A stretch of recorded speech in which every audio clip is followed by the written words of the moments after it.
Guru Nation, how is it going? How's everything with you guys? Wanted to make it short and sweet. I did a live stream today and I got asked a question that I wanted to go more in depth on, and that was how can a CRC negotiate their salary?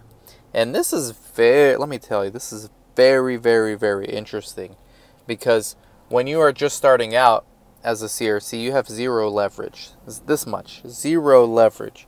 Okay, as you gain a year of experience, as you gain another year of experience, so maybe 2 years, now you really start having leverage. And you have, the more of a generalist you become during that 1 or 2 year stretch that you learn the ropes and become a CRA, the more of a generalist you become, the more things you are able to do, the more skills you have in your repertoire, the more leverage you have. I know some coordinators who basically protect themselves from getting laid off or getting furloughed when the COVID pandemic, all the hysteria was just starting. They were able to prevent themselves from getting laid off because they were generalists. They learned how to negotiate budgets.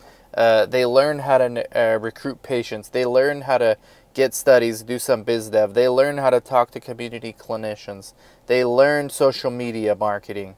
They did all this extra stuff not because anybody asked them to, but because they took it upon themselves to do that. They took that responsibility on. So those people, the leverage that they had was they didn't get furloughed, and that was in the worst of times.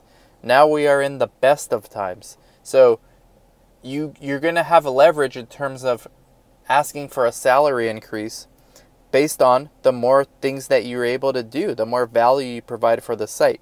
Now let me tell you a little caveat here. Just because you are busy does not mean that the site is making money. Let me repeat this.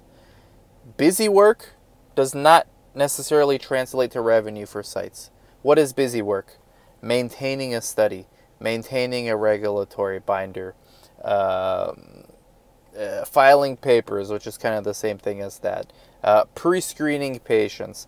None of these things are revenue generating activities. What generates revenue? Patients coming into the site for their study visits. That's the only thing, that's the only activity that generates revenue at the clinic. So you may be busy. The reason I'm saying that is you may be busy, but if your site's not making money, yes, maybe you have some leverage for your career, but it may not be with the site that you're at. That's just something to consider, because I've actually been the site owner in both scenarios. I've been the site owner where we were doing really good and the coordinator comes to me and asks for an increase and we work something out because they have leverage and because we're doing really well. I've had other cases where we're not doing really well, but the coordinator has a lot of busy work, and it is, busy work is still work. It's like, I get it, you're busy, you're doing things. It's taking time, it's not fun.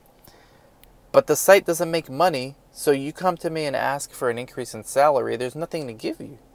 Like, where are we coming from? So it's kind of like the equivalent of, like in basketball, if you do all these fancy dribbles and then you get up to the hoop and you miss the layup, right? You have to finish, you have to complete, you have to make sure, and it may not be your responsibility, but that's my entire point, is that you should take it upon yourself as your responsibility to make sure that your site is profitable, or at least what you can control, that your site is able to generate revenue. Because whether your site is profitable or not may not depend on you. It may depend on the owners and where they decide to spend the money. And funds can be mismanaged, let me tell you that.